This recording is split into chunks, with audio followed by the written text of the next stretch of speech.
Hello, ladies and gentlemen. Good day and welcome to the show on this Monday, the 24th of August, 2020. Now, to understand what's really going on with the market right now, a good visual would really help you to understand. When a water drop falls down and hits the ground, hits the water, it's very much like that money that they dumped in back in March. And I know a water drop only takes a microsecond to play out, the whole thing to play out. But this is taking months for it to play out. But it's the same thing. The water drop comes down, splashes on the water, and the impact creates a movement in the opposite direction. That's the stock market going up. And, unless more money's dropped in, another drop, basically, what I'm saying, we all know what's going to happen next. Okay, so let's look at the visual and let's get started with our market report. Let's open up the charts right here and take a look at what's going on. Let me refresh the page so we can see the visual. Okay, that's what's happening with the stock market right now. We're in that point where, let me play it one more time, where it goes up from the energy, and then it reaches an apex point.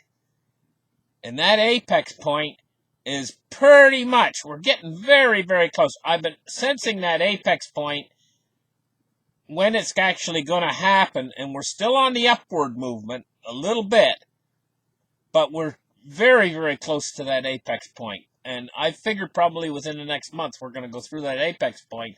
And then what does it do? It goes back in the opposite direction again after it reaches the apex point. Okay, so this is where we are with the stock market. It's that springing action from all that money. Anyway, let's get on. Let's take a look at the gold price today.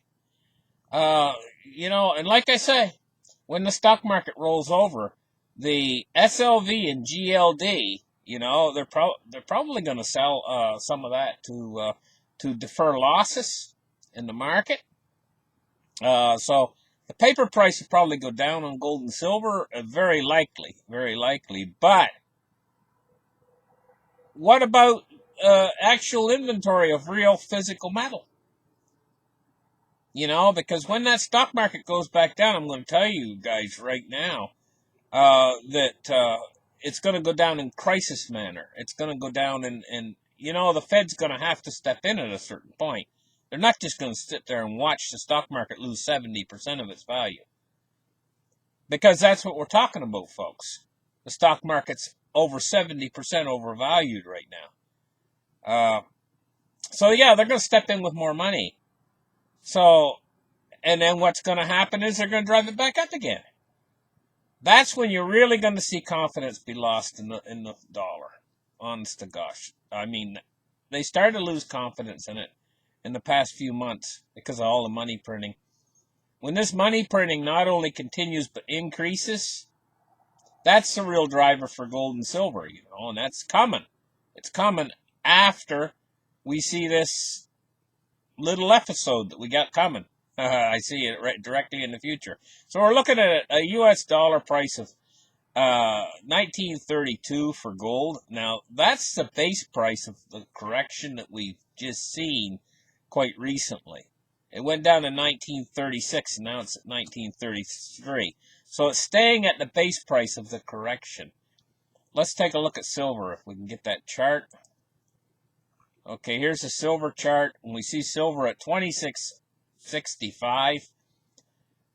I think the premiums for silver, when this happens, and I'm expecting it to happen, I think premiums for silver will go up, because silver is the one where there's not much available inventory that's available for sale out there, and the bar and coin demand could go up to such a point that it takes all the available inventory.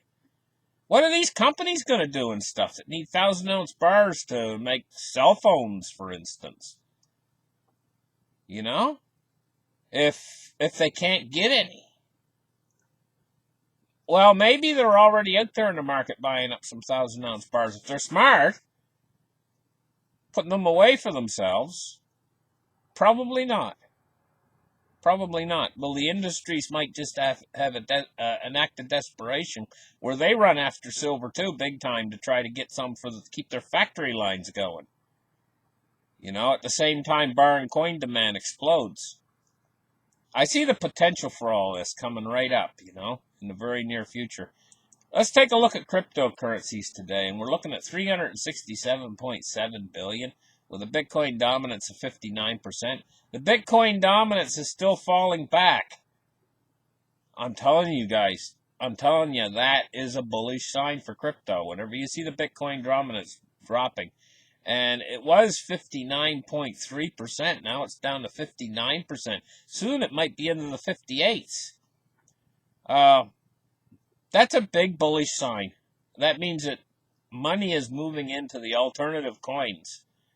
And my favorite alternative coin is Litecoin. And I see the price is crested now above $60. It's almost $62.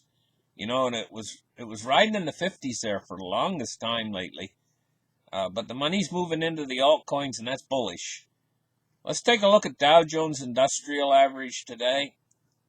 It's up again, 271 points. There's news that they passed some sort of new treatment for the disease out there. Some sort of new blood treatment, I guess, plasma treatment has been passed, and they're saying that that's what's affecting the markets today. Well, maybe it is a little bit, but mostly what's affecting the markets is still lingering from that effect that came from all that stimulus.